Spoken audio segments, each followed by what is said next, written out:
The fourth feature in the series I'll be discussing are dashboard controls.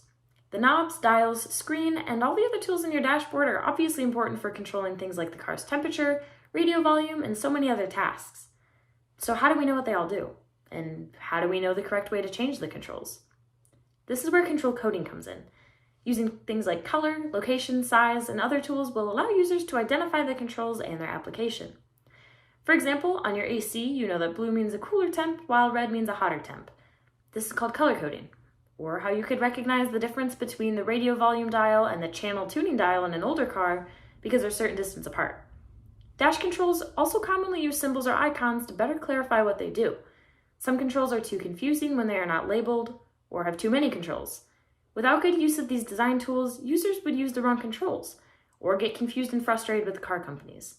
The proper usage of this coding is called the proximity compatibility principle and proves how incredibly beneficial it is for usability and the prevention of distraction.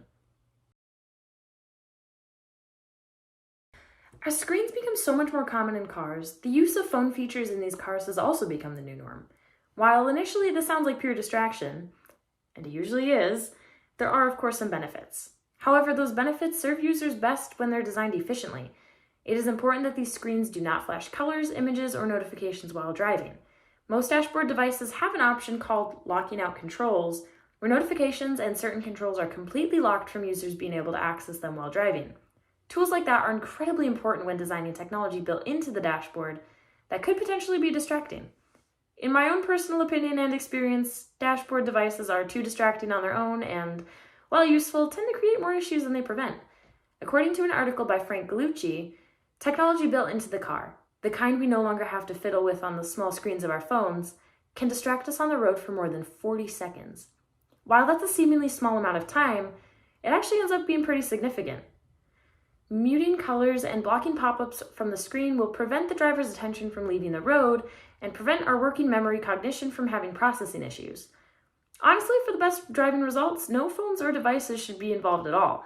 But with the furthering of technology being implemented everywhere in our lives, that's probably impossible. So the next best solution is to create an environment with as few distractions as possible. All cars have lights. They've had them for a while now. But their usefulness is sometimes overshadowed by the distracting factor that they can have. Most modern vehicles have a multitude of lights on the inside of their car, illuminating the dashboard's speedometer, odometer, warning lights, and other important things. However, it is important that cars have lights that don't take away the driver's attention from the road and to make sure they're not distracting and still serve their purpose. This is another instance where color coding comes into play. The lights that indicate warnings or modes on your dashboard are the colors they are for a certain reason.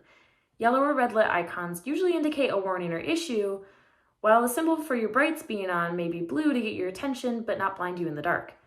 Using the wrong colors or lights that are too bright can be distracting and confusing and cause issues. These small things make a big impact on how the brain processes what it's seeing and then what that means, helping the brain recognize the car's current state and maximizing automaticity. Another lighting feature most cars have now are lights that turn on at night automatically. Typically headlights, dashboard lights, or high beams depending on the car and the situation. This is a great benefit of modern technology. In cars where lights do not automatically turn on, many drivers tend to forget to turn on their lights, especially if they're used to more modern cars doing it for them.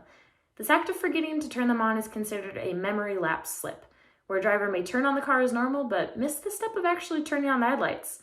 While forgetting to turn on your headlights is not a seemingly large issue and is something usually corrected within the first couple minutes of driving, having a system that helps you out with this will prevent potential accidents, being pulled over, or any other errors from ever occurring. Another example of how automatic lighting can be helpful is when a car turns off its lights for you. As an example, at night if you're driving and you have your brights on, as soon as you see another car, you're supposed to turn off your brights. How many times has that been forgotten though? So many. Everybody does it.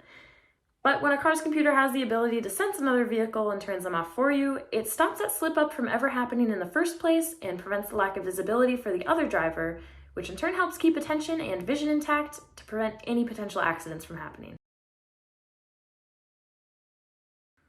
Lane Keep Assist is the 8th design principle I'm going to talk about, and it's somewhat controversial. So what is Lane Keep Assist? It's when your car keeps you in the correct lane using electronic power steering and line detection. Some experienced drivers do not like having lane keep assist as it can feel strange. It is commonly accompanied by a vibrating or jump of the steering wheel, using tactile haptics to warn drivers of their lane departure. Then the steering wheel locks and turns the car slightly to stay in the correct lane. Lane keep assist proves to be helpful because it first provides a warning through the use of haptics, usually tactile, but sometimes an audio cue like a warning beep. Then it assists the driver by keeping it in the correct lane for them. Of course, this does not mean your car will drive for you, but it certainly is helpful in preventing collisions or other accidents, since the lack of lane keep assist can result in accidental lane change or bumping into another vehicle.